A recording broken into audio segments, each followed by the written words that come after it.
Well, no president in an entire generation has been as good to unions as this one. He spent billions of your tax dollars to give huge chunks of the car companies to the UAW, and he meets regularly with union chiefs at the White House. But even among this favored group, he is losing the union rank and file. Check out this poll taken by the AFL-CIO after the Bay State win for Senate-elect Scott Brown. 49% of union households in Massachusetts supported Brown, a Republican, in Tuesday's voting. 46% supported Democrat Martha Coakley. Now, those numbers go a long way toward explaining the panicked White House response to the Bay State election. The question now, why are union workers jumping ship, and can Republicans start to count them as friendly in upcoming votes? We turn to Rick Sloan, International Association of Machinists Communications Director, and Mark Mix, National Right to Work Legal Defense Foundation President in D.C. Rick, I want to go to you first. How do you explain these union votes in Massachusetts? David, thanks for having me. I think these union votes were based on one issue, and that's called Jobs Now. What we saw in that poll was that the Democratic candidate lost not only the union vote, she lost the unemployed vote. She lost blue-collar males by 27% and blue-collar females by 13%. That's a prescription for disaster. The only way that people understand how to send a message is at the ballot box. And on Tuesday, they sent what amounts to a warn notice to politicians of both parties. Get with it. Yeah. Get the job done. Start paying attention to the 31 million Americans who have been idled to some degree in this grave recession. It's jobs. That's the message. And Mark Mix, I don't think you disagree with that, but the AFL-CIO spent millions trying to get Coakley elected. It was money down the drain. Why? Well, this is no surprise to us, David. This happens all the time. And if you look at national elections, union members, union households vote in large numbers for Republican candidates and conservative candidates and candidates who disagree with union officials. Rick, I'll give you a chance to respond. Go ahead, Mark. The fact is that union officials are growing more and more out of touch with rank-and-file workers. Their jobs program is to come to Washington and pass a law that would take away workers' secret ballot elections. Rick, that's their please, jobs Rick, program. I'll give you a chance to respond. Hold up. Go ahead. Finish your thought, Mark.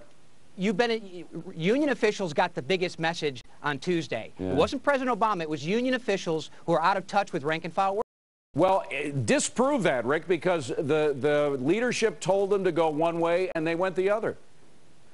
The Machinists Union for the last year, David, has been pushing very hard for a second stimulus, for a jobs program that will deliver real jobs and real economic growth to this country. How would a second one do what the first one didn't?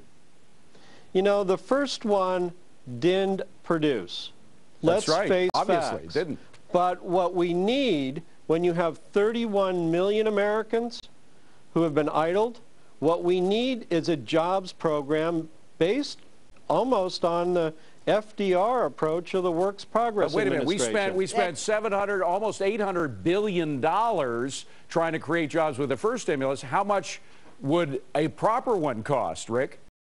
Well, I think we're probably talking about another $250 to $350 billion. We have to get this economy going, and we can't wait. Do have to get. I think that's something we would all agree on. But Mark, you know, when $800 billion doesn't do what you want it to do, why spend an extra $300 billion?